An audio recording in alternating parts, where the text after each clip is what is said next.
Okay. Um, Thank you, everyone, for coming.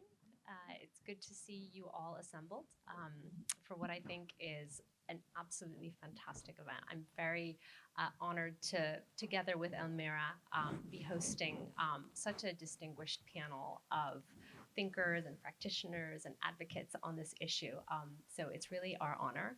Welcome on behalf of the Arthur L. Institute of Journalism at NYU. And the Global Journalism Program, which I run. My name is Azadeh Moaveni.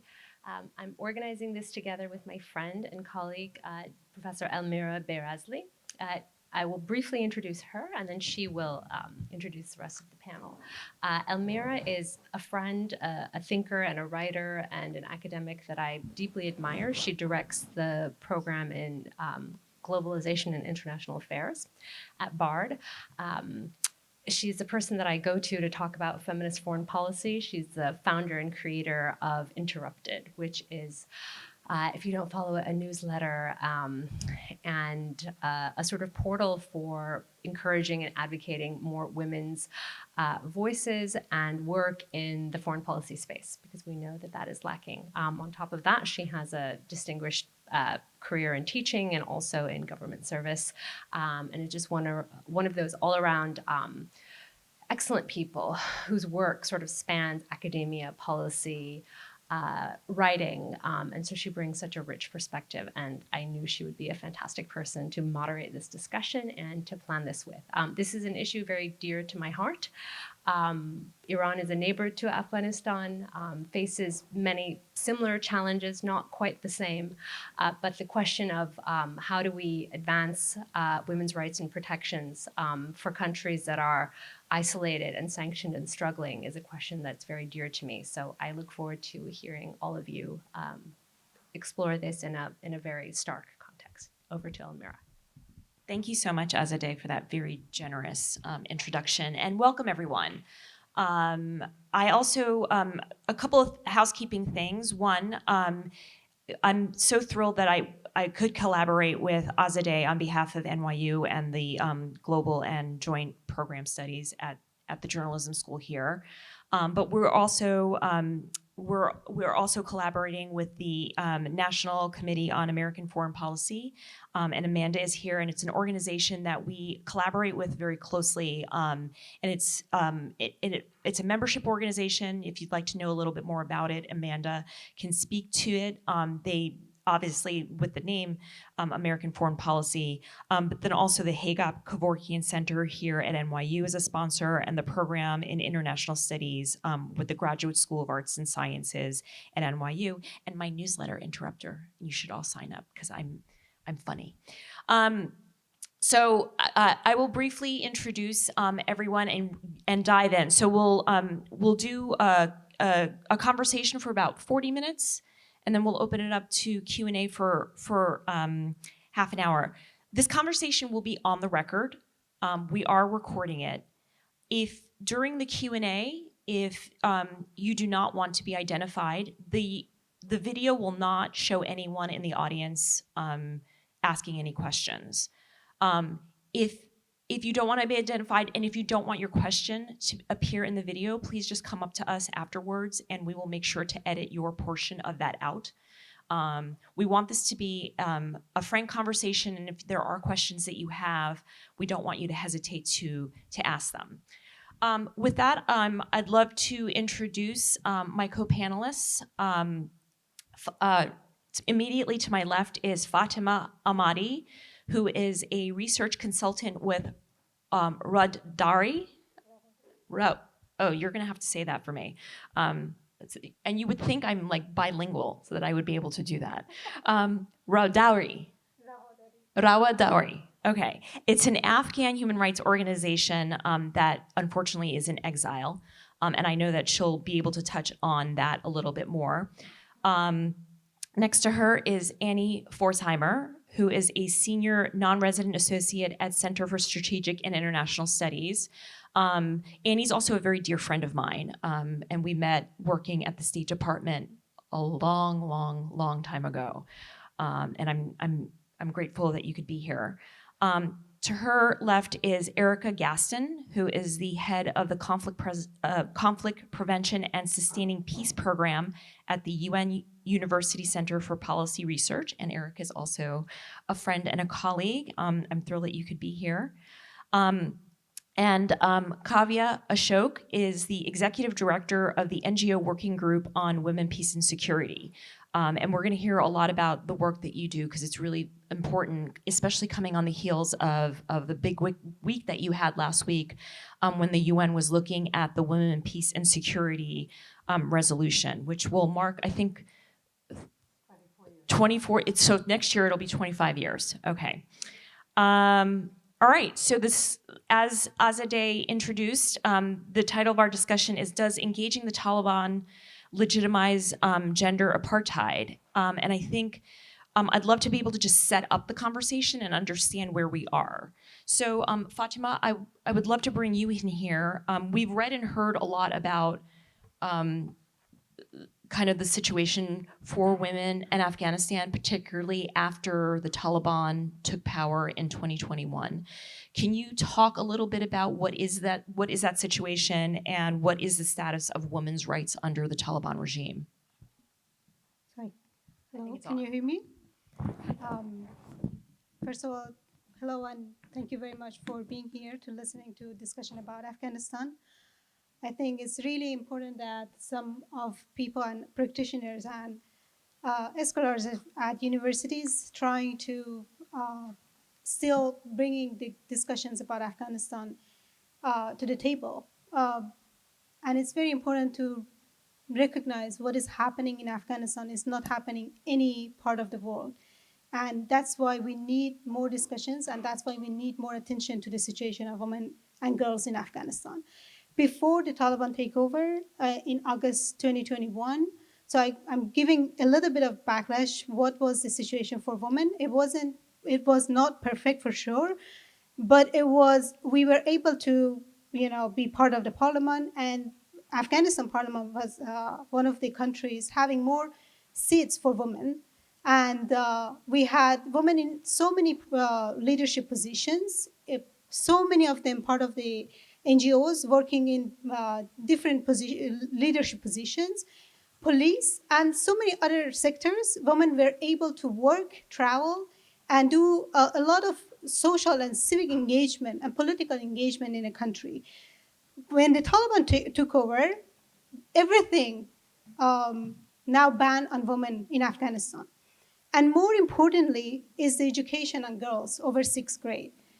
And I bring a little bit of personal story here for you. I was a refugee in one of the neighboring countries. I denied education for 3 years. And I still, in this age, I tried to keep up with my, my other friends who were not the same, who would not experience the same thing.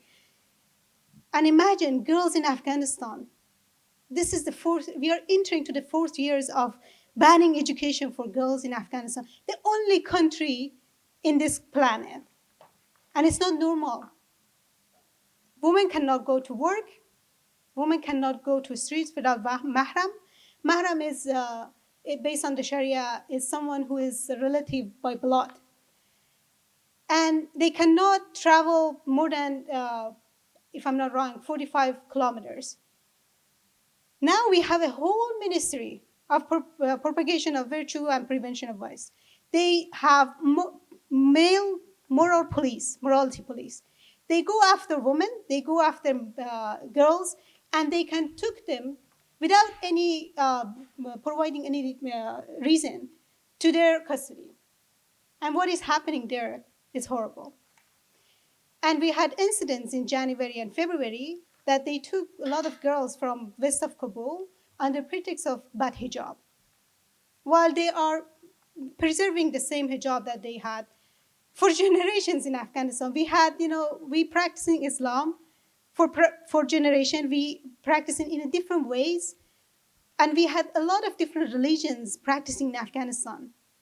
It was an open country for religions. But now the situation is really horrible for women and girls, for minorities, and religious and ethnic minorities. We had they knew law. In January 31st, it was passed and codified, which means now it's a law. Based on this law, and one of the articles in part of this law, is particularly for women cannot sing outside of their home in public. Now your voice is forbidden as a woman. And just recently this week, another weird policy and edict just came out that women or elderly women cannot talk to each other. That's forbidden based on their religion interpretation. So just imagining this situation that women in Afghanistan living, and also imagining some of these brave women came out to the street and they demanded their rights.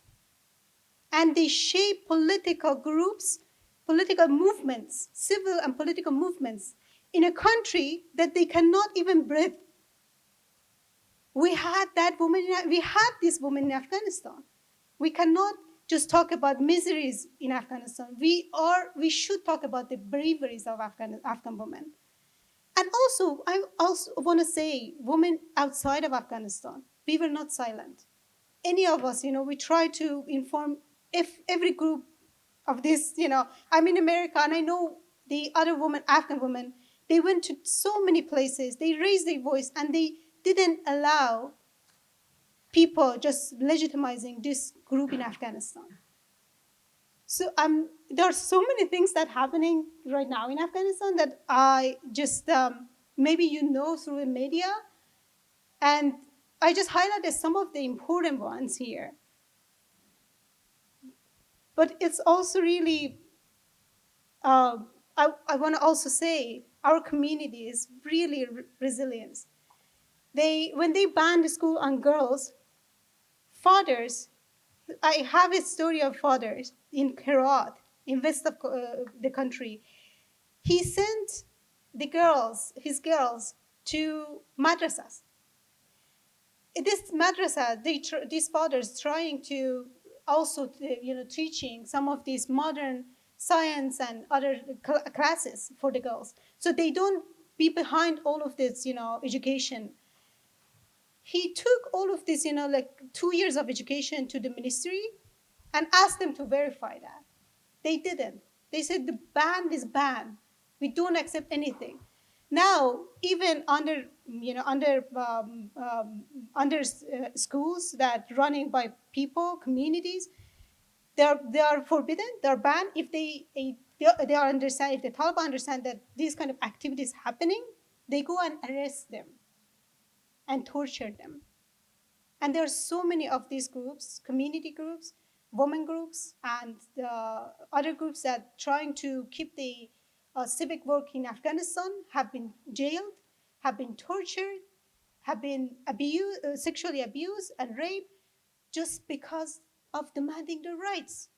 As a person, they try to say we need a dignified, we want dignified life, we want rights. That's the only reason. I hope I'm not taking so much time. No, Thank you. so much for setting that up. It's a really heartbreaking situation. And so thank you for giving us, kind of zooming in and giving us a perspective of what is happening to women in Afghanistan. And so I'd like to actually take a moment to zoom out and kind of look at what is the view of Afghanistan from the international community. And so Annie, I'd love to call on you, particularly in your capacity. You served as the Deputy Chief of Mission in Kabul at the U.S. Embassy there. And so you're very familiar with Afghanistan. Can you talk about the U.S. position on Afghanistan? Why don't we start there, and then maybe we can talk a little bit about how the U.S. and the international community are engaging or not engaging with the Taliban and non-Taliban actors. Sure. Thank you so much, and thank you very much for laying out really only a fraction of what is happening on the ground. The U.S. has a lot of positions on Afghanistan. It's not clear at this point whether there's a very strong impetus to have a leadership role as it had in the past. And personally, I would say that's appropriate. The US was sort of leading in certain respects on international dialogue on Afghanistan when it had troops in the country. And at this point, I think it's lost a lot of moral leadership and a lot of ability to get anything accomplished. So the idea that the U.S. would lead the international community, I hope that's sort of being set to one side. Having said that, the U.S. is part of the conversation, some of which is being managed through UN. Through UN offices, the UN has an assistance mission in the country. It has a special rapporteur on human rights. The issue of Afghanistan comes up at the Human Rights Council. There's a very large humanitarian effort. So there are lots of ways in which the international community is engaged on Afghanistan. Very separately, though, I think is the conversation of engagement with the Taliban. You know, the Taliban took power in an illegitimate act, and they're keeping it through force and coercion. And for the time being, they're not recognized as a legitimate government or face of the country. That's kind of speaking in diplomatese. On a practical level, there is engagement going on in a couple of different key areas. One of that, I would say the United States engages on a kind of technical level with the Taliban. There are US citizens who are in jail there, and there's attempts to get them out. There are Afghans who are able to leave Afghanistan, and that is a quiet area of engagement and discussion. People who have special immigrant visas who can come and settle here. There's also covert, according to the media. I do not have personal information about this, but there's conversations about counterterrorism that happen between the US and Taliban. All of those are discussions which do not reach the level of diplomatic recognition. And then there's other countries, particularly in the region, that have both trade and infrastructure that really are, of great importance to their own economies. Just to speak of one, Uzbekistan has joint water projects. There were a lot of efforts made while the US and NATO troops were there to actually knit the region together, to knit Afghanistan to its northern neighbors. Well, because of that, there are a lot of half-finished projects like oil pipelines and water, management. And some of those countries would like to see those projects finished. And there is trade, particularly with Pakistan, but also with Central Asia. So China has taken maybe a renewed leadership role or a new leadership role in this area. Afghanistan's neighbors are engaging in very practical ways. And the international community has this whole area of both humanitarian assistance and human rights where they take a leading role. So in all of that, the United States plays a part, but is no longer kind of calling the shots. Thank you, Annie. Erica, you were actually on the ground in Afghanistan as well, and now working with the UN, and you were part of the UN Independent Assessment Team on Afghanistan. Can you tell us about that assessment, about the findings, and what conclusions? Yes, definitely. And just to say to begin with, I'm here in my personal capacity. I'm not representing the UN mission in Afghanistan. I was seconded to the independent assessment team, but the mandate is over in February. So I just have to make that clear. It's in my personal capacity, but it's an important issue, and I'm happy to share the insights. And so, yes, as part of, I have been going back and forth working in Afghanistan since 2007, but most recently as part of the assessment team. I was back there last year up until February of this year, doing a lot of the consultations on the ground as well as some of the engagement. Just to give you a little bit of background, because some of you might not have been following that process very closely, and I think this also tees up this larger question of what's the tension around engagement. So immediately after the Taliban took control in August 2021, the immediate reaction among a lot of international member states was to withdraw their embassies or their diplomatic staff to cut a lot of different forms of international assistance, especially after the Taliban introduced some of the stricter policies, particularly against women and girls. There were a lot of strong international condemnations by different member states, by regional states, also by the Security Council. And the Taliban, on the other hand, though, showing not a lot of inclination towards changing its policies, and on the other hand, continuing to demand recognition for its de facto control of Afghanistan. And then in May of 2022, the Secretary General convened, the representatives of about 40 different member states who all had special envoys on Afghanistan to meet in Doha and discuss these issues. And they emerged from that with a sort of a surprising consensus position, because it was a really diverse group of states, all the Security Council members, who some of which have slightly different positions on Afghanistan, but also regional, saying we agree to some form of engagement, but we don't agree to recognition. And we agree that the key priorities that we are thinking about in Afghanistan are, we would like to see more inclusive government. We would like to see actually compliance with international legal standards, with human rights obligations on the part of Afghanistan, and concerns about security, terrorism, sort of other regional concerns. So that's what they emerged out of, and that's really what teed up the independent assessment that was mandated by the Security Council in March of last year. And what our mandate was to go in and consult with Afghans in the country, engage in conversations also with the de facto authorities, with the Taliban, go to all of the different regional member states and Security Council, because the idea was, what would be the forward-looking strategy? What would be an actual way to resolve this sort of fundamental dilemma or standoff that's happening right now, and actually get traction on some of these issues? So to know that, you have to know what are Afghans looking for? Where might the Taliban or de facto authorities be willing to engage, but also what are member states willing to accept, given their different commitments and positions? So that was the process of triangulation. And where we came up with in the end was that basically the status quo was not working. The idea that you might get some movement from the Taliban by issuing very strong language, by cutting off ties, it wasn't seeming to result in any traction.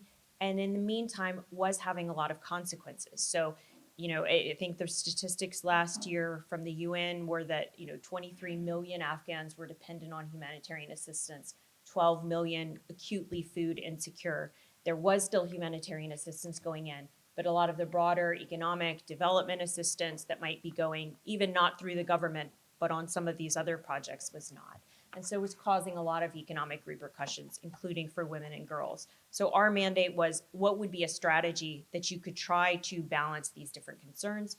What the assessment came up with was to have a sort of more structured process of engagement, not recognition, but dialogue on these issues, a coordinated dialogue between all of the different member states that were engaged in the issue, including Security Council member states, and to continue the forms of engagement that were still supporting key Afghan needs. So not only, things that were necessary for humanitarian support and livelihood, but critical priorities like climate and water, also continuing urgently to support Afghan women, Afghan livelihoods, and rights realization throughout it. Because what we were starting to see also over those 2 years was a little bit of donor fatigue, and sort of leaving out for the exits at a period that was still of acute crisis.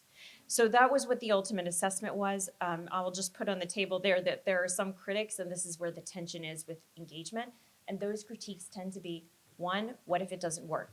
What if there's nothing that will shift the Taliban's position? And in the meantime, just by talking to them, what if there's a risk that you legitimize their position, that you legitimize their behavior? That's one of the critiques. Another one of them would be, well, this has already been tried. So it was 2 years.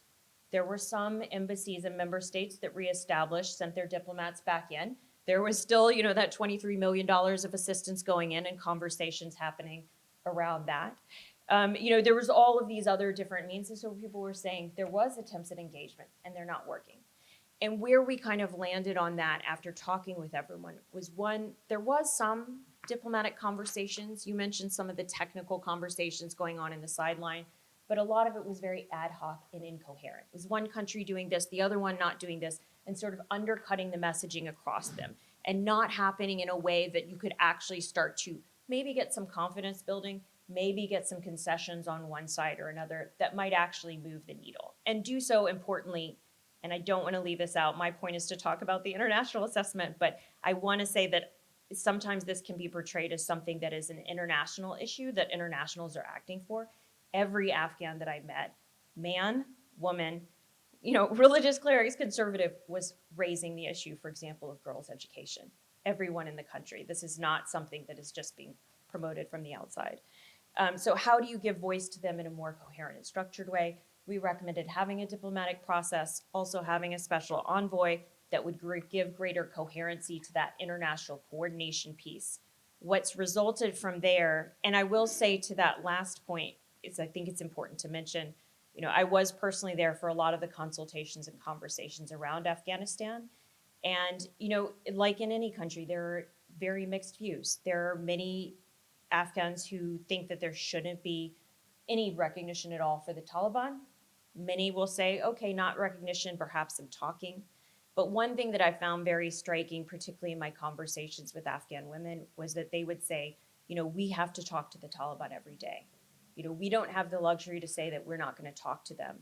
And many of them also who perceived some of the things that I think were intended from the outside to send a signal to the Taliban as punishing them, as isolating them or cutting off their means of assistance. And so I think it was hard to have those conversations on the one hand, and it's important to also reflect that in the conversation. In terms of where that's gone, and then I'll pass the mic to my colleague here. The Security Council, endorsed the assessment. The special envoy has not been appointed. They've continued that Doha process that got kicked off in May of 2022. There was a session in February in which some members of the de facto authorities and some civil society were invited. The de facto authorities did not attend. There was another one in July that was aimed to be a more technical discussion, so narrowing the focus a little bit in hopes of it being more productive. I was not involved in that one at all, so I won't comment on whether it achieved that or how it went in the conversations. But I'll just leave that as an introduction because I know my colleague has more to say on the Doha process. Yeah, Kavya, can you talk to us about what is the Doha process? I know that Erica just mentioned there was dialogue going on vis-a-vis the UN. I know that you yourself and the NGO on the working group for women, peace, and security is not directly involved in those conversations, but because you work so closely with that, if you can kind of give us an overview of what that was and kind of an outsider's perspective on, was it good, was it bad? Give us a critique on it. Thank you so much. Good evening, everyone. I am actually an alum of the Arthur Carter Journalism Institute, so it's really nice to be back in my old department after, I think, 12 years. So thanks for this opportunity to talk about this really important issue. So I represent the NGO Working Group on Women, Peace and Security, and we're an independent civil society coalition of 18 international organizations. And our work is all UN Security Council facing. And we do advocacy on women's rights on different conflicts and crises on the UN Security Council's agenda, of which Afghanistan is, of course, one.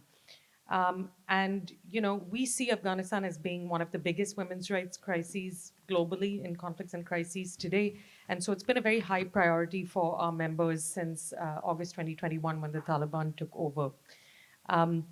So coming back to how the international community has been dealing with one of these grave crises, I think, to put not too fine a point on it, I think the central dilemma we're dealing with is how do you engage with different people call them different things. We call them the Taliban, we don't call them the de facto authorities, but how do you deal with an entity that is in control of a territory that is violating women's rights without punishing the rest of the population? And this is how I think a lot of international policymakers have viewed this dilemma. From our perspective as a women's rights organization, women's rights to us is central to any decision making, any international policy making in Afghanistan. We think it's central to addressing the humanitarian crisis. We think it's central to addressing the future political process. We think it's central to addressing the climate crisis. So we think women's rights should be part and parcel of anything that the international community decides to do about these various interlocking crises in Afghanistan. So when the Security Council mandated the independent assessment, we were, as civil society, and we worked directly with Afghan women civil society, protesters, human rights defenders, women leaders in the country, in the diaspora, and in exile. We were very concerned about the independent assessment process because its ostensible objective was, how do you come up with a coherent approach by the international community to address many of these interlocking crises? Why were we concerned? We were concerned because there is such a huge spectrum of opinion amongst UN member states about, there are certain member states that prioritize women's rights and human rights, while there are others that don't see those issues as being as central as we do. So our concern was, if this process is meant to bring coherence and consensus to the international community, perhaps it was going to be a lowest common denominator approach, because how do you reconcile these polar opposite positions, some member states that are hostile to civil society and women's rights, while others that are more progressive on these issues? So we went into this process with a little bit of skepticism. Um, and the independent assessment was, of course, passed by the Security Council, went through that process, and then it came up with recommendations. And one of those recommendations was really around creating an engagement architecture for the international community to address the crisis in Afghanistan.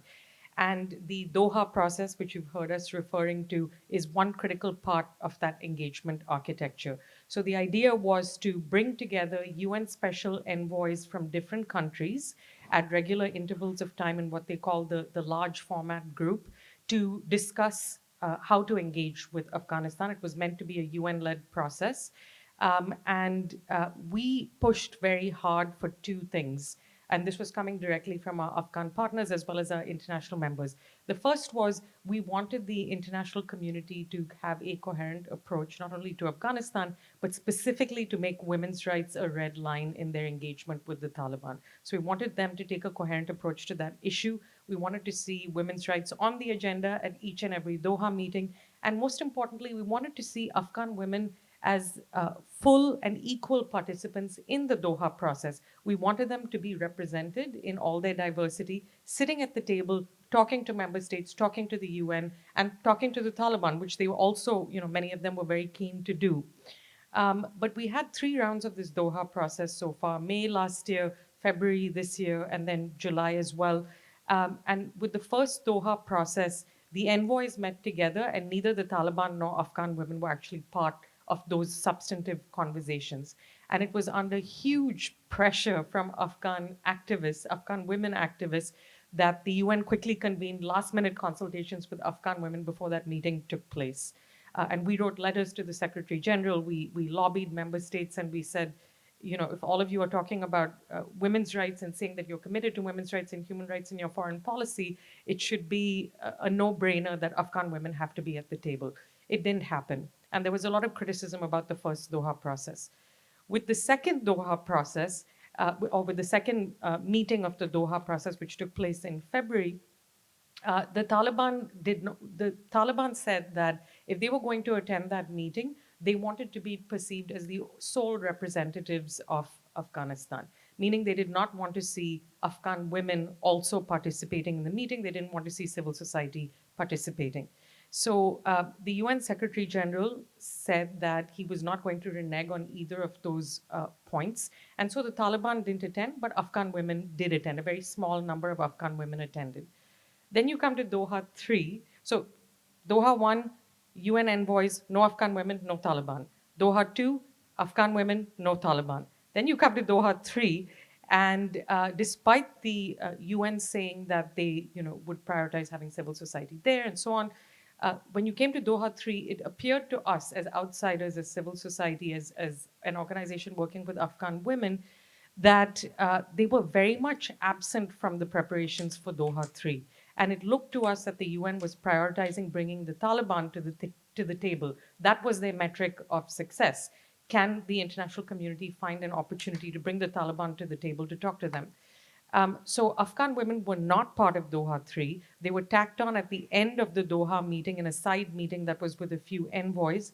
But the main sort of objective of Doha 3 appeared to be to engage the Taliban.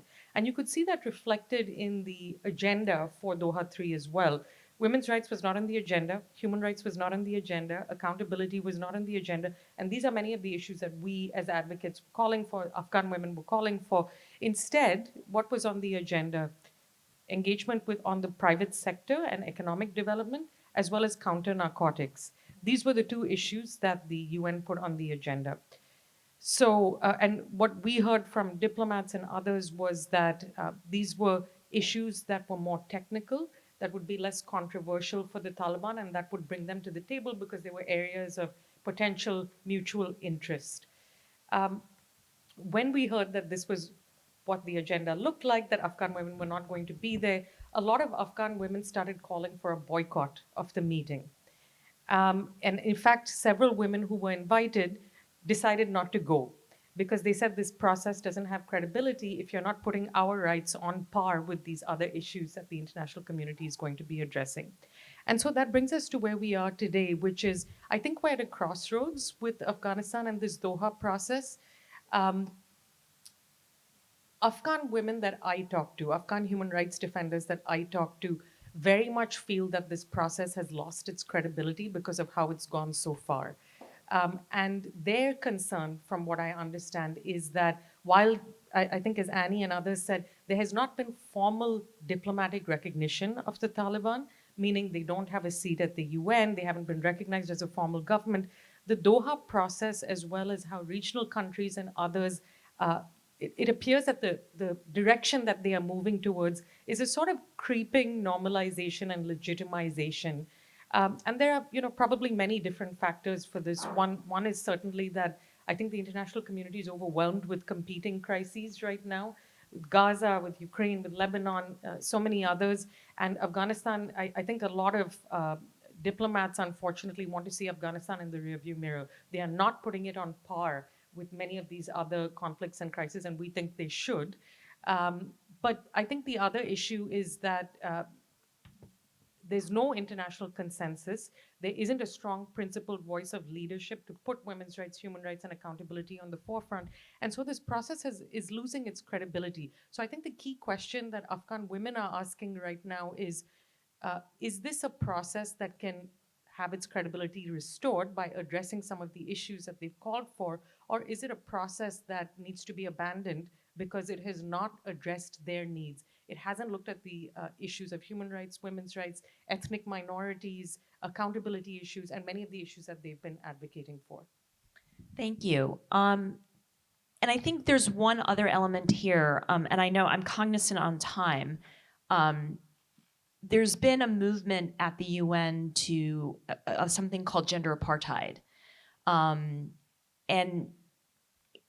kind of looking at and putting that within the frame of international law. So Annie, I know this is something that you've studied quite a bit. Can you just put what is it, and kind of put it in context, and then I'm going to ask Erica to jump in as our international lawyer to kind of frame it. Sure. The idea that what is happening with Afghan women could be obviously compared to apartheid, which took place in South Africa, has had a lot of intellectual authors, but a couple of key people have put it forward into the international discussion. And it's gained a lot of traction in the context of a possible treaty on crimes against humanity. So right now, the UN General Assembly's 6th committee, the legal committee, is having a discussion about the timing of a possible new convention on crimes against humanity. And this kind of the two things run parallel, because gender apartheid as a term sort of needs somewhere to go in order to have the enforcement and authority of international law. And this treaty negotiation, sort of coincidentally in a way, is happening now. So the advocates for gender apartheid, as it applies to Afghanistan, have taken it to this negotiation right now, and this decision will be made in mid-late November. the question is on the table about moving the Crimes Against Humanity Treaty from a discussion which has happened over a couple of years where people are kind of warming to the idea with a couple of very notable international exceptions who don't want this treaty necessarily to happen at all, and moving it to actual negotiations that would start in 2025 and ideally end in 2026. So there's a resolution on the table at the General Assembly, which it started with Mexico and Gambia, and it's got about, it was at 80 co-sponsors, or maybe as many as 120 countries that are looking at it favorably, if not actually co-sponsoring it. There are countries that are against it. They have a dilemma because the Sixth Committee is apparently based on consensus. That's what everybody thinks should be the rule for moving forward. There's obviously a pretty strong counter argument that on this and many other topics, if you wait for consensus, you will never proceed. So these two things have to happen. There has to be the vote on the resolution to allow the negotiation phase for the Crimes Against Humanity Treaty to go forward, and within that treaty, there should be a codification of the idea of gender apartheid, that you take many of the same rules and descriptions of what made apartheid a standalone treaty, right, from 1976, I believe, to something that could be also described as happening against an entire gender. And I think the importance of it, has many, many levels, but primarily two: accountability and the symbolic nature. What the international community finally did come together to reject apartheid in South Africa, and its rejection and isolation of the South African government had an impact. And so for those of us who think that this is important, that the principles of the international community should be reaffirmed, I think the symbolic importance really cannot be overstated. Thank you. Erica, I'd love for you to talk a little bit about if gender apartheid is categorized as a crime under international law, how could that potentially impact Afghanistan? Well, I think you framed it excellently. I mean, a large part of what's driving, and not just within the debate within the Sixth Committee and these sort of crimes against humanity, but there have been those who've been calling for gender apartheid, for the last year or two. The Special Rapporteur on Afghanistan has made this very prominent within what he's seen and what he's been documenting. And there's other legal avenues that people are pursuing to try to have greater recognition just for the status of gender apartheid, just to say, isn't it amazing that we don't even have a category or like a classification for that under international law right now? And so those that really want to see some form of accountability, really recognizing what an outlier the situation is in Afghanistan in terms of gender rights, really pushing for this. Also, to Kavya's point, in a way to shake things up. There's a lot of people that do agree that the direction, the sort of trajectory of moving right now is forgetting a little bit about Afghanistan or sort of looking at other crises. And so a lot of people really want this to kind of shake things up and say, maybe this can drive more urgent action from member states. On the flip side of it, there are those who are worried about what the consequences might be for those in Afghanistan. So if you think there's still a chance that engagement could shift some of the positions, does this limit some of states' ability to engage? Because they would then possibly be engaging with a state that's been, classified as such. I should say for all of these designations, there's not an automatic trigger. It's not like if there was a state of gender apartheid, declared, the next day Afghanistan loses its seat in the UN. It's still a vote of member states. Obviously, there have been many crimes against humanity in many countries, and they don't automatically lose those privileges. But it's more the fear of, would it create a chilling effect, and would it affect other types of assistance? So would that actually be the case? It's hard to tell. Probably a lot of the countries that already have been putting limitations on their diplomatic assistance or on their humanitarian or development assistance, if there was a determination of gender apartheid, would feel, sort of legally, morally obligated to restrict it. And there is a lot of fear that that would have consequences. Again, just given the humanitarian aids in Afghanistan. Would that necessarily result in complete isolation? It would depend on how different member states reacted, as well as, would it affect whether there was still a UN mission? Could.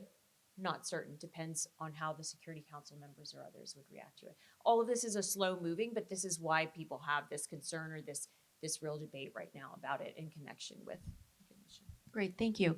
Kavya, I'm going to go to you and ask you if there are other tools or different mechanisms to hold the Taliban accountable within that. And then I'm going to round it out. Fatima, have you close out the panel, and then I'll open it up to Q&A. Thanks so much. Can I just say one thing on gender apartheid before we get into the other issues?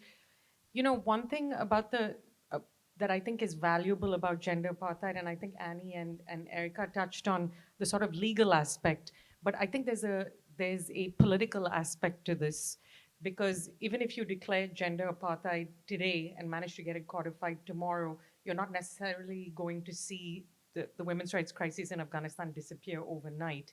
I think part of the power of the gender apartheid movement, in addition to the fact that it is being led by Afghan women, by Iranian women, it's not something that's being imposed on them. They are driving this. They see these words, they see this concept as describing their situation. And I think maybe Fatima didn't mention this at the start, but I believe the count now is 80 plus edicts by the Taliban. I think it's even closer to 100.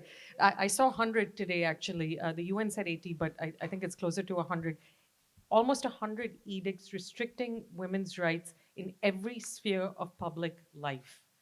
That's a lot of edicts. And so the power of the gender apartheid campaign, I think, is that Afghan women see it as describing the situation that they live in.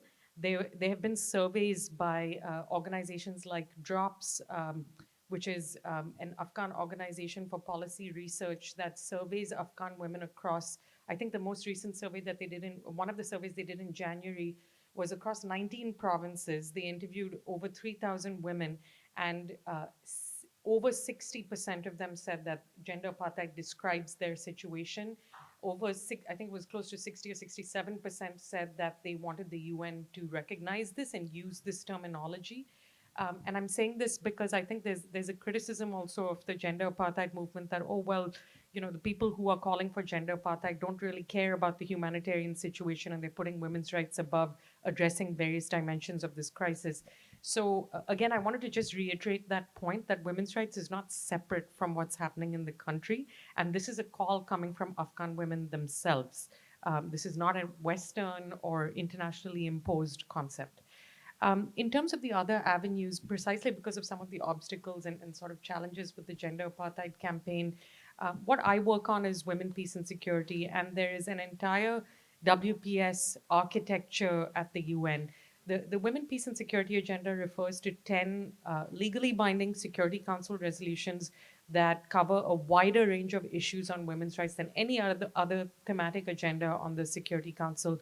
And they cover accountability, they cover women's participation, women's prevention of conflict, post-reconstruction, recovery, and so on and so forth. So I think the onus, and we see this as the onus on us as civil society, as human rights defenders, to use those resolutions to advocate for both the UN and for member states to take a consistent and principled approach in actually addressing these issues, not just in Afghanistan, but in every other conflict and crises where they are involved. So I think the WPS agenda is an opportunity. That having been said, and I hate to end on this note, the Security Council these days is a very difficult place. And for those of you who read the news, you know exactly why. You have the P5, the permanent 5 veto-wielding members of the Security Council that have held the council back from taking concrete concerted action on many crises. Israel-Palestine is the most obvious example, but it's a very similar case, with Afghanistan, with Sudan, with many other conflicts and crises. So There are accountability tools. There's an ICJ case. Germany has just brought this forward. Perhaps one of you will talk about that. There's the gender apartheid campaign. There's the tools that the Security Council itself has, not just on women, peace, and security, but it has the power to create and strengthen peace operations like UNAMA, which is based in the country's special political mission, whose mandate is coming up for renewal in March. It has the power to lift or impose sanctions on Taliban leaders, and if maybe in the Q&A we might go into that a little bit more. But I think, there isn't a magic bullet answer. It's a very complex crisis. And one of the things that we want to see is more support for Afghan women human rights defenders and protesters, who are the ones actually keeping Afghanistan on the international community's agenda. And they have no support. They do this at great risk to their own lives. People should be financially supporting them, politically supporting them, expediting their relocation when they're at risk, and really just amplifying their messages, because I think they're Afghanistan's ambassadors of freedom, and they should be supported. Great, thank you. Fatima, I'd love to ask you to round out, and from an Afghan's point of view, what does engagement with the Taliban look like, and how should the international community be engaging with Afghanistan? Well, that's a very difficult question. I think I already mentioned by the other panelists, but engagement with no principles is a legitimizing oppression in Afghanistan. When they bringing idea of supporting private sector, who are the private sectors? They're all men that they have family outside of Afghanistan. The girls can go to school without any problem. The women can go out without any problem, and they do businesses in Afghanistan with the Taliban, men to men. And when they say humanitarian support, what part of humanitarian, how much of this humanitarian support goes to organizations that supporting minorities group and women-led organizations and women's need? Or how many of these humanitarian aid controlled by the Taliban? Who should receive the humanitarian aid? I think that question is still on the table, that principles is important. We need to talk about women's rights. We need to talk about engagement with people of Afghanistan. They cannot cross all the people who are opposite of the idea and directly go to the UN and say, knock, knock, we are here, just talk to us. While people raising their voice every day in Afghanistan through different ways. They're protesting in different ways. They're protesting in their houses, they're protesting in their streets. They talk to other available people that they can deliver the message. They talk to a special rapporteur. And there are organizations that are recording about documenting and memorizing what is happening in Afghanistan, all these violations of human rights. When we have a Doha process, that they don't bring any woman, they don't want to talk to people. They don't want to listen to people. So as Kavya mentioned, it's losing their legitimacy, it's losing their credibility for being such a, this process.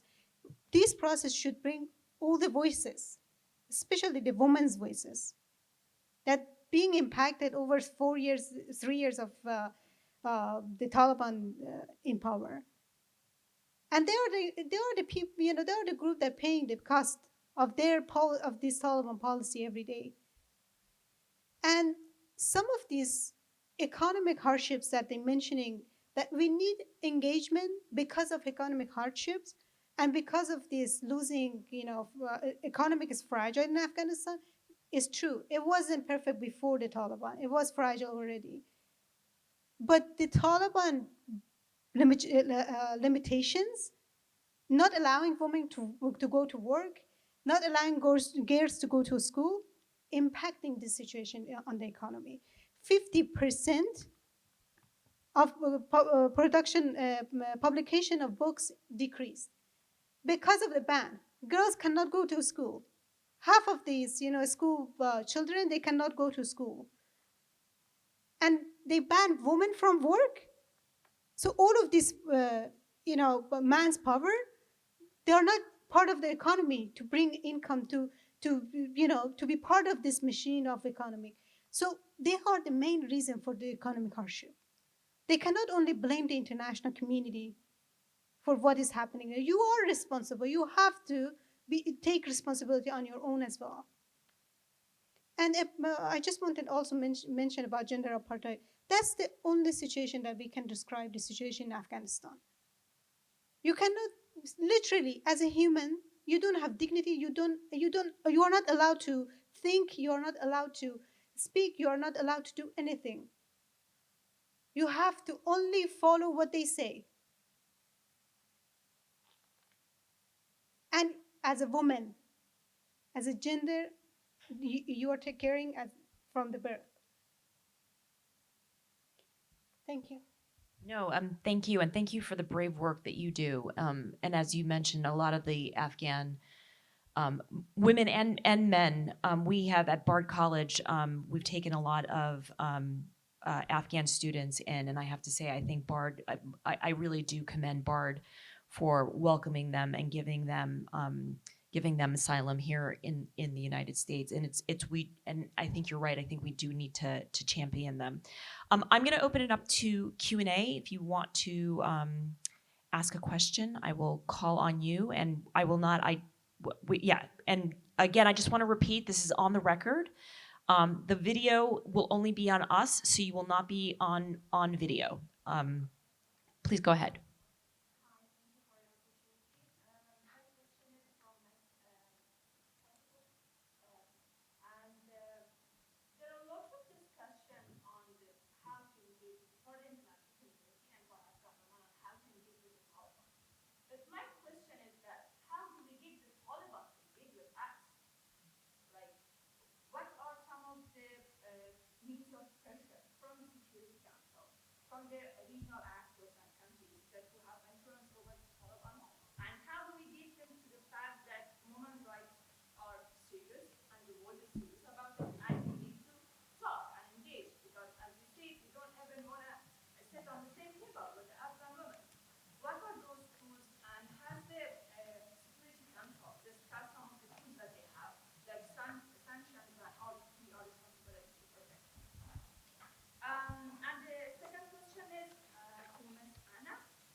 Great. Erica and Kavya, maybe you can take the first question.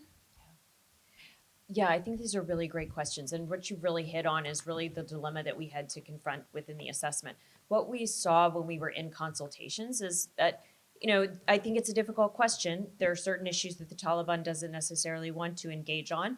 But nonetheless, I wouldn't say that we saw zero space. We had very frank conversations with them.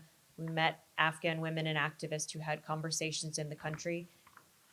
Not to the level that we thought met with the basic standards of inclusive governance and things like that. I'm not suggesting that or trying to whitewash it, but we did see some space for engagement.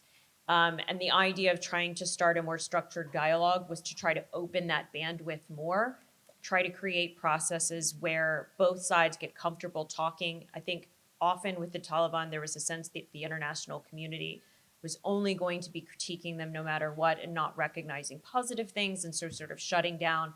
So some of the efforts, like, for example, the recent Doha process, I think the intent behind trying to focus it on economic dialogue was to try to create a space for engagement first. Similarly, on some of your points, like on sanctions and things like that, an issue right now is that a lot of the sanctions are sort of frozen in place because they had a sanctions regime that was adapted to the previous conditions prior to 2021. And so they actually can't even be changed right now. So they can't either be lifted or they can't be added to right now. And so some of what this idea of creating a structured process was to create tools that can actually be used so you can create leverage. Now, that said, it is still a very difficult case. I think it's a dilemma for mediators in the space of whether that would be successful or not, but it's a really great question. That was the thinking. And how do you Also, I think your question about Security Council and other member states is important because part of the idea of saying, well, how do you try to get a coherent effort? I mean, it sounds like lip service, but the idea was, okay, there are some member states who have more of a relationship with the Taliban, maybe than others. And so maybe if everybody was on the same page, as opposed to one country recognizing as they like, one country negotiating a relationship, and the other one saying no, that you had more strength and unity of effort. And that ultimately there was this regional consensus that it would be better if there was inclusive governance, if there was basic respect for human rights. Unfortunately, like many things at the UN, getting all member states to actually act in accord is harder than that. But I think that was the idea. But yeah, it's a great question. Did you want to add anything? Okay, Annie. Sure. Keying off of that, one of the things in the assessment report that was so important was the concept that there should be an internal, Afghan dialogue and that the international community should support it. So the structure, right? Afghans talking to each other is going to be the key to making the Taliban change in that they cannot deny, 80, 90% of the country's will to have girls' education and other key points that most Afghans agree on. Sooner or later, the only mechanism that I believe would truly change the Taliban's behavior is going to be pressure from other Afghans. But getting Afghans who have been, sent all over the world through no fault of their own, Afghans who are trapped at home and cannot participate in dialogue, having the voices of those Afghans as unified as possible and as powerful as possible, that needs international community support and help and even technical assistance. And I think that that's what the assessment report, one of the most important contributions it could be making is for this process to move forward. Because what could the international community be doing? Listening to the non Taliban Afghans and hearing them out and giving what they say importance. This is a form of pressure as well. So, what can Afghans be doing? There are a lot of important efforts underway right now. One thing I've said to some Afghan colleagues and friends that I have is try to think, please, a little bit less about who should be at the table, who should be the leader of this group, and think a little bit more about what would that person say, right? Somebody gets a chance to be in the room and part of the negotiation. They should be speaking from the points that many, many, many people agree to. So I do believe there might be too much focus on the who and not enough on the what. And that's just the one thing that I would put out there that Afghans could be doing right now. Just mentioning South Africa, I'll just make one point that there was something called the Freedom Charter in South Africa during the height of apartheid, which was an effort to hear voices who had been silenced utterly. And it's a document that says, what is it that we want? If we were to gain that seat at the table and a powerful negotiation, what would we ask for? And so it may seem too simple because, of course, it's very complicated what Afghans need to recover in terms of their rights and opportunities. But all I'm saying is the unity of purpose is the powerful element that has to be added and that the international community should support. Great. Yes. Yeah, you. I think I'm audible. Is that okay? Okay. Thank you so much for talking about such an organization. Thank you to the NYU faculty for this. I think it was very needed to bring all of this to attention. I'll be very quick about this. My first question is about media and discourse and narrative around the whole agenda at hand. In 2002, after the Afghanistan invasion by the US, war on terror was all going on, during then, Laura Bush gave out a statement, a very strong and bold statement about how women in Afghanistan, quote unquote, need freedom from their hijabs, from their abayas, and they kind of blamed it on Islam overall. And today, even in the media, as we sit here, people assume that the problem is Sharia, the problem is Islam, when the ground reality is that the problem is patriarchy, men full of misogyny, poverty, and a lot of other things. But it's not Islam. We have Saudi. We have I grew up most of the part in Dubai, and I was very grateful. Life was great. So my question is, how can we kind of shift this discourse from blaming religion to blaming men who are horrible and who torture women? My second question is, Kavya, you mentioned how international member states, on paper, I'm assuming, quote unquote, do not formally recognize Taliban. But at the same time, at the UN, where all these member nations sit at the table together during the third meeting of the Doha process, July 2024, they prioritize having Taliban at the table instead of Afghan women. And I don't mean to put my foot in my mouth. I understand a lot of people here represent the UN, and I would love to too one day.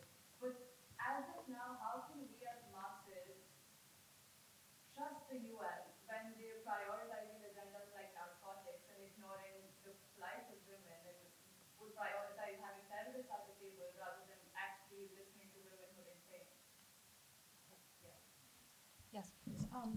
I think for the first part, when you mentioned about media and narrative, the old narrative was they're victims and we are saviors. That's a whole mistake that should be changed. And this time, women of Afghanistan showed we are not victims. Women outside of Afghanistan, when they relocated to other places, and women inside of Afghanistan, they all saying, we want women's right. And no one told them, go to street, protest because of your right.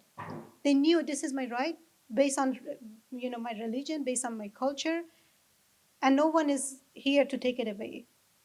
So this narrative, it's wrong and it should be changed. We don't need saviors.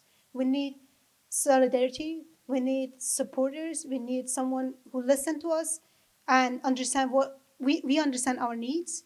You need to listen to us to understand our needs. You don't need to dictate to us. And that is actually something that needs to change with the whole media. And the new narrative, we show that, we don't need, someone from outside to come and save us. I think that's very important that we emphasize more on that. Sorry, I forgot to mention I'm not representing any organization here. Thank you. Kavya, do you want to answer the second question? Sure. Thank you for raising both those questions. And as you can probably tell, I'm Indian. I have a particular allergy to colonial narratives about saving women or protecting women, etc. So that's absolutely not what we do as an organization. And that's why I emphasized at the start, we work with Afghan women's movements. We work with women human rights defenders. We work with them. We amplify their calls. So the first is, I just wanted to say that. The other is, I think you are right to be worried and skeptical about how Islamophobia and certain narratives can feed into protection of women's rights. We are always on the lookout for precisely that. And I think we have an international human rights framework. We have international law. We have a lot of tools that we can use to talk about these issues in different ways. I don't think they're a magic bullet. I don't think rights, just having an international framework or having human rights automatically means that you can access them, precisely because of structural inequalities, historical inequalities, economic inequalities. So I think that's a great point to raise.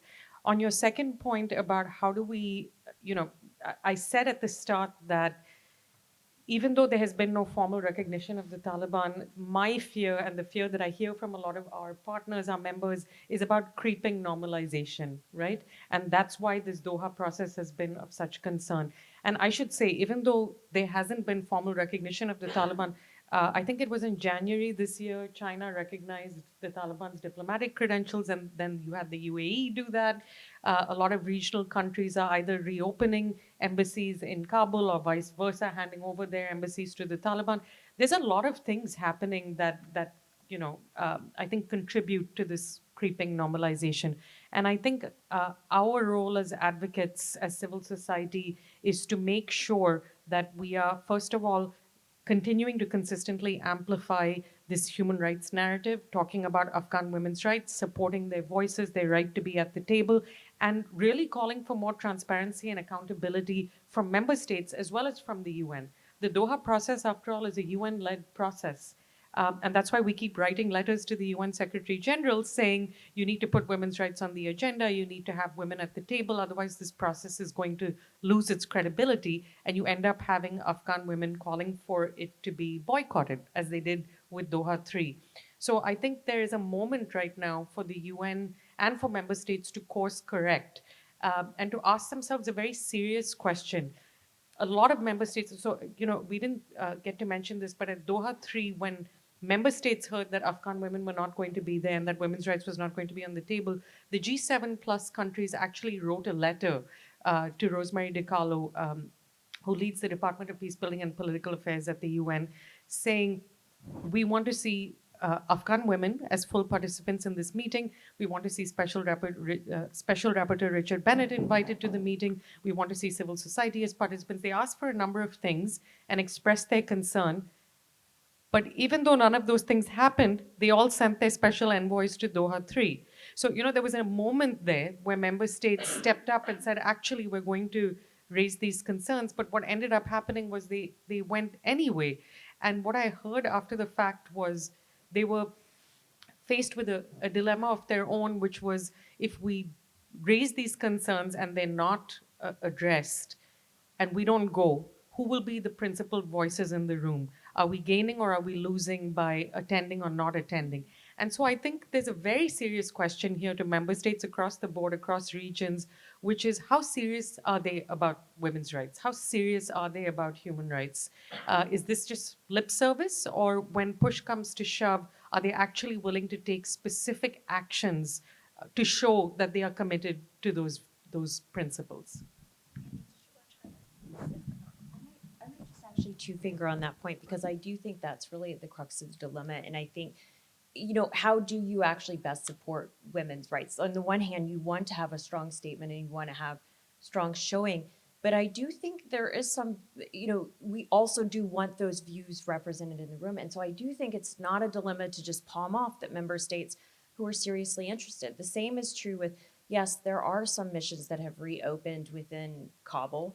The EU has opened its mission there. Japan has opened its mission there. Other Western states that are very concerned about the rights situation are sending more diplomatic emissaries, and they will often raise the same concern that if you only have the missions or diplomatic interests left over who perhaps aren't going to be as persistent in raising women's rights issues, who aren't going to be as dogged in making sure that the funding actually does get to women's human rights defenders, who aren't going to be the ones trying to make sure that they actually get exfilled out of the country if something happens to them, then what happens to those voices on the ground? And so I totally get this point. That's a fuzzy line. You don't want to have that creeping normalization and you don't want to erode the standards, but there are actual real things that voices in the room and people can do, and that can strengthen being an ally on the ground. So it is a real dilemma of this engagement piece. Okay, other questions? Yes. Hi, I had a question about this idea of gender apartheid and broader trends towards the criminalization of human rights. I completely and entirely see the value of a term like gender apartheid because it captures, as you say, the especially and uniquely severe nature of the situation of women's rights in Afghanistan, and because it could serve as a tool for political mobilization. But on the other hand, people like Philip Alston have written about how terms like ecocide, which elevate human rights violations by criminalizing them, can have an unintended consequence of marginalizing other human rights violations that don't meet the very high threshold of a crime against humanity or can't be resolved through a criminal justice framework. So, for example, women's daily experience of poverty and the denial of their social rights. So, my question is, how can gender apartheid account for violations of women's rights that don't amount to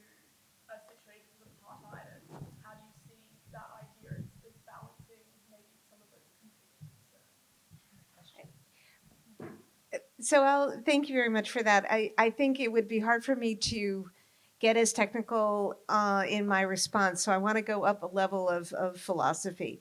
Where I would see our job, in a way, our being internationals, is sort of some first principles about human rights. Afghan women have to be alive in order to fight for their rights. They should not be taken off and killed, as has happened to many activists. They should not be subject to extrajudicial, killing, torture, jailing, etc. They should be able to say what they want to do about education and poverty and all of those other rights. So I'll just give my own perspective, which is if gender apartheid is a mechanism by which we can forcefully support Afghan women's rights to have the most basic freedoms in order for them to fight for everything else, that's what I would come down to. I want them to be the ones who judge what the other rights are that they hold most dear. But until they get to the point of having just the freedom to actually speak, right, which is what the gender apartheid today has taken away that basic freedom, they can't go out there and tell me and you and all the rest of us what it is they want out of the rest of their rights. Yeah, I think I actually see it in a different way when there is a link, very powerful link between what is happening right now to women and girls in Afghanistan and what we see in 10 years or longer term, for example. In longer term, we will not have doctors. We will not have female teachers, female doctors, female practitioners. We will not see any female with education because of this systemic of apartheid based on the gender. So I think they are very linked. So they are suffering of economic hardship. They will suffer from lack of education. They will suffer from anxiety and mental health problem because their social, connection all are banned on them for many years. So just imagining in long term, you are living in a systemic oppression regime and you cannot see the change, but you're suffering every day. So I think this link is really powerful, and that's why it's important to advocate right now for this and other accountability mechanisms like Kavya mentioned about ICJ case. That is also something that is already in the system and we can use it, and there are other tools we use them, but this should be also one of the options for us to advocate for. Thank you. I will take, oh, okay, why don't I take a couple more questions and then we can round it out. Yes. So I wanted to ask about the question that you raised in terms of how serious are we, or how serious is the international community in fighting that brutal normalization that we're seeing for the Taliban. And my question is, where do we draw the line? So we can see, for example, in a country that's nearby, Yemen, Apartheid has been given, Apartheid has been enacted in December of last year. It's been recently recommenced in August of this year, but after we have seen drastic rights being taken, especially when it comes to the basic rights to a life, just what we expect in its life. And then if the international community does take a step as such, giving a pause, because engagement allows for aid. So is it worth the aftermath of it all? One life is enough, because we did touch on the topic of we should not talk to them at all, we should not engage with them at all. But then one life is worth saving. I find it hard to swallow the thought of for every change that we need to enact, there are some laws to be enacted. So rather, where do we draw the line? Is one life not worth saving?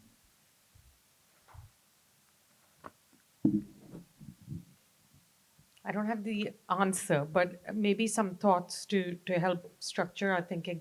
First of all, when we talk about human rights, I want to be really clear that we're not just talking about civil and political rights. We're also talking about economic, social, and cultural rights. And I think Fatima and others had talked about how the ban on women working for NGOs and for the UN, for instance, and restrictions on movement and so on, have affected women's economic ability as well, and further entrenching poverty. Restrictions on movement and on various other aspects of Afghan women's lives has including on humanitarian delivery, since there's a ban on Afghan women working for the UN as well, have impacted their right to health, their access to sexual and reproductive health and rights, a variety of other rights. So I want to be very clear that when we talk about human rights, we're not only talking about civil and political rights, because I think that's a common misconception. Second of all, I wanted to say this much earlier in the discussion and forgot. Um, my coalition is a coalition of human rights, humanitarian, women's rights, disability rights, LGBTQI rights. We have very diverse membership.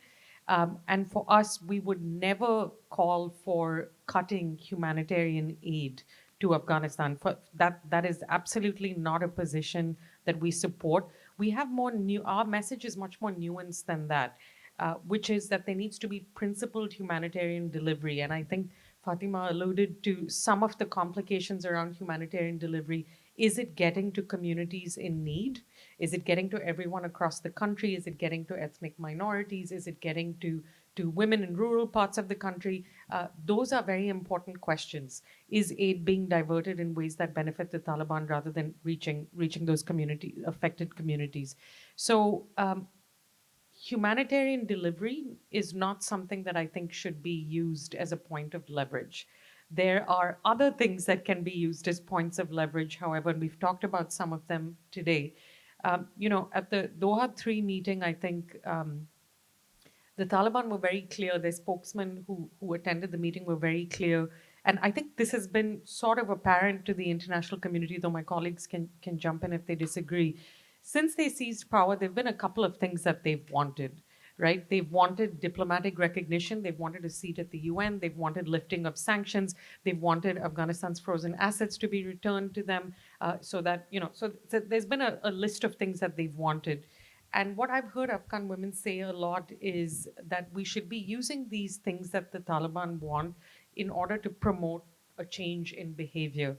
And we haven't really seen that consistently from the international community for a couple of different reasons. One of which is that, as I said at the start, there is a spectrum of opinion and a spectrum of national priorities that member states are within the international community are looking at this crisis through. So that's the lens through which member states look at the Afghan crisis.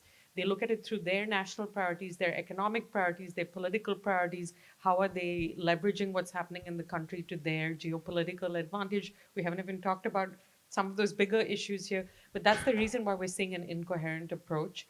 So I think it's a very complex question. For us, we want to see women's rights put on par with many of the other priorities that the international community is discussing. So we don't think, for instance, that women's rights should be lower on the agenda than addressing the humanitarian situation or addressing counter narcotics or addressing private sector development. We think women's rights should be the through line through all these different issues. I don't know if that really answers your question, but it's to say it's not a simple question, and I don't think anyone here would advocate for cutting off or isolating Afghanistan in that way. That's not what this conversation is about.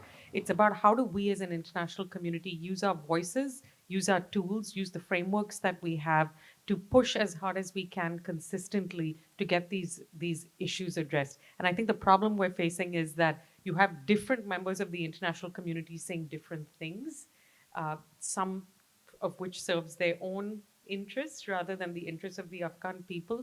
And that's where I think Afghan civil society and Afghan women have been those very principled voices calling them out when they do that. Very, very well said. Azadeh, I'm going to give you the last question. Well, thank you so much for all of that. I guess I wanted to ask you all, this is very broad, but we're in the moment that we're in, so I think it's perhaps inevitable to sort of ask it. I mean, the WPS agenda, the Women's Peace and Security agenda, has long been politicized. Western state actors, specifically for a counterterrorism agenda that suits their interests. So I guess my question is really broadly, where are we with any sort of legitimacy around, especially Western European governments, sort of advancing a women's rights cause, given that it's deeply politicized whenever that happens. Women's rights in countries that are Western allies are largely ignored. Women's rights in countries that are Western adversaries are the subject of, perpetual campaigns and international tension. I don't have the right answer to this, but I struggle with it every single day. And I struggle with what's happened to the Women, Peace, and Security agenda when it's those powerful and charismatic voices are not consistent across the board, when the celebrities of that agenda have not been consistent. And it worries me because, here we have a case that's very black and white, and that there should be a way, the feminist foreign policy agenda. I mean, we can call these different agendas and sort of policy frameworks different things, but I'm very concerned that it has lost its way or it has lost its credibility. And you could address that in any way that you wish, like at the policy level, in the UN space, in the political space, in the women's rights space. I mean, even just the sort of divisions between human rights activists in the Middle East as they're dealing with the situation right now unfolding in Gaza. Who do they speak out for? Who do they speak out against? What women's groups will lose funding if they say the wrong thing? So just to sort of bring in the moment and where we are with feminist foreign policy, with the WPS agenda, and the complexities that we've landed at, given the way that women's rights have been so deeply politicized by some of the most powerful advocates of women's rights and independence. No one wants to answer that question as other. I mean, I have one. It's maybe a more narrow one, but it's on topic for this, and I'll leave the larger WPS agenda someone to lead on that.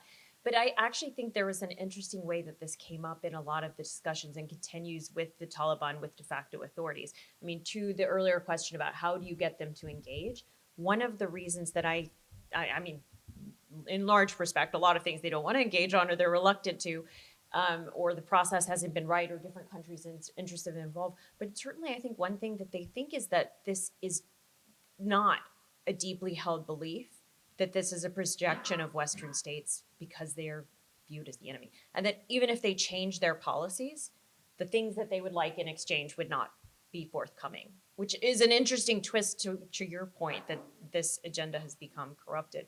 Now, some of that as well, like, would they actually change anyway? Would you, there's a lot of problems, but I do think they think, it's sort of like Lucy with the football, and that it's just going to be pulled out from under them and they don't want to engage at all. And you have to at least think, if you're trying to start a mediation engagement process, what is the other person thinking? What are they actually?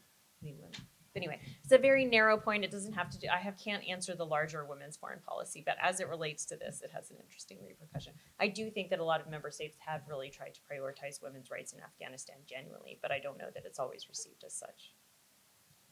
Well, I'll also jump in that I think that the concept that the Taliban don't actually believe that we will do what we say we're going to me, after the track record of them lying throughout, years and years of negotiation, it's laughable.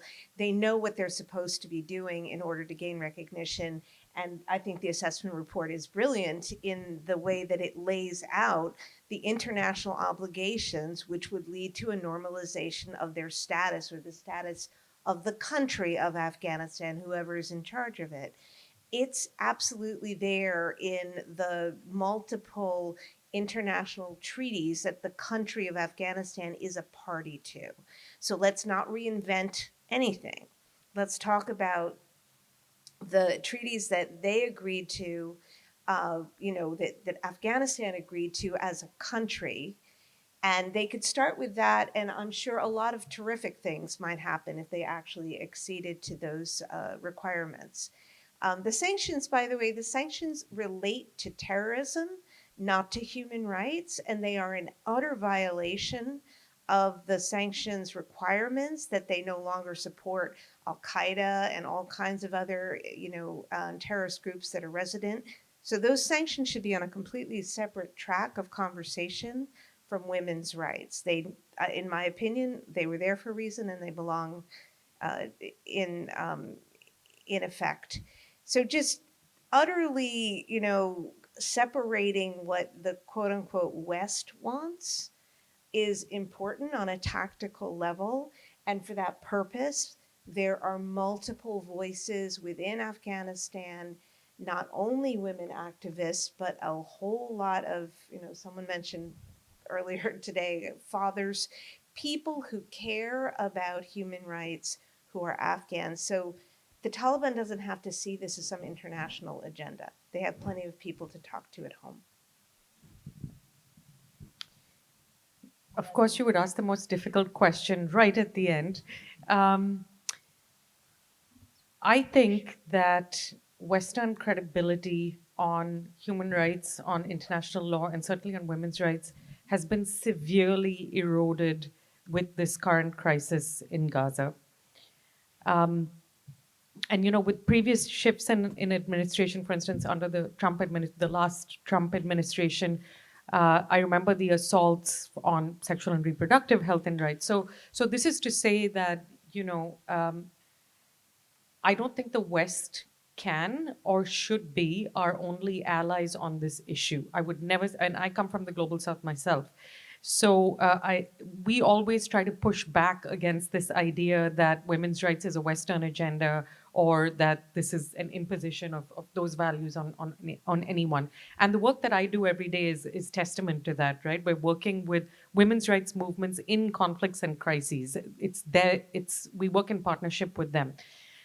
That, again, having been said, I work with the UN Security Council. That's our primary advocacy target. So you tend to look at a lot of what we can achieve through the realpolitik of how that particular top-down patriarchal institution functions. And what I would really love to see is some leadership from the non-Western governments on the Security Council, as well as outside it, other UN member states as well. I would love to see, leadership on women's rights coming from African countries, from countries in Asia, from countries in the Middle East. And we see that sometimes. So we've seen it a little bit in Latin America, I think, in some ways. Mexico has a feminist foreign policy. Sierra Leone right now is the chair of the informal expert group on women, peace, and security. You see it in little pockets. And that's something I think we should really encourage. I think we need to find new allies and build new networks for the long-term, future of peace and security, certainly of women, peace, and security. And I think it's really important as well to just recognize that women's rights it's always instrumentalized and politicized for others' political gain. We've seen that throughout history. We've seen that through waves of feminist movements. But I think we as feminists and we as advocates have to hold two very complex ideas in our head at the same time, right? We have to at once be cognizant of how our rights are being instrumentalized and push back against that and develop new strategies to be more effective. And at the same time, I think we need to double down on the work that we're doing, not abandon it. Because I do feel that sometimes there is a certain fatigue around, let's throw this agenda in the trash because it's been completely instrumentalized. It's being used to expand the security, counterterrorism architecture. And we push back against all those issues. But we also think that this agenda has something valuable to it. It's not worth abandoning. It's worth thinking more creatively about what does the next phase of women's rights look like? What are the international tools that we have? How can we reclaim their credibility? Because I do think it's a crisis of credibility. I also wanted to add, because it was Namibia that had the rotating seat on the Security Council that brought the Women, Peace, and Security resolution, and that's how it actually became enshrined as a UN Security Council resolution. And it was, interestingly enough, the national action plans that Resolution 1325 mandates was adopted in many different countries, but in the United States, it was actually Donald Trump that actually signed it into law. so actually bringing things where if you bring it to the United Nations and the Security Council can actually act, I think it does move countries. And a president, I'm sure he didn't understand what he was signing. In any event, Fatima. Just very short, maybe the frustration that you have, it's also my frustration when they are mixing women's rights and WPS agenda with culture, religion, and so many other elements that with the countries in global south, and they're saying us, oh, it's their religion based on their culture, which I think that's coming from their lack of understanding about our culture, about our religion, or about traditional values we have. Historically, none of the Middle East countries or the global south countries were in fight with other neighbors, or we didn't went to other continent to slave people and stuff like that. So I think that is coming from lack of understanding. For example, in Afghanistan, the idea of hijab has been always very loose. It wasn't burqa, it wasn't anything like that. It's always, like my grandmothers and, like the older elderly in our society, they wearing very loose white kind of scarves. We can see their face, we can see their hairs, and they putting pins beautifully here. I don't know, like the things that the Taliban right now introducing as Islamic values it hasn't not been part of our religion in Afghanistan. And unfortunately, I think that when they talk about women's right in our region, those are the first things that come into their minds when we are just advocating for our rights. Thank you. Thank you. Thank you all, and thank you NYU and Azadeh for hosting us this evening for this very important conversation. Please join me in a round of applause.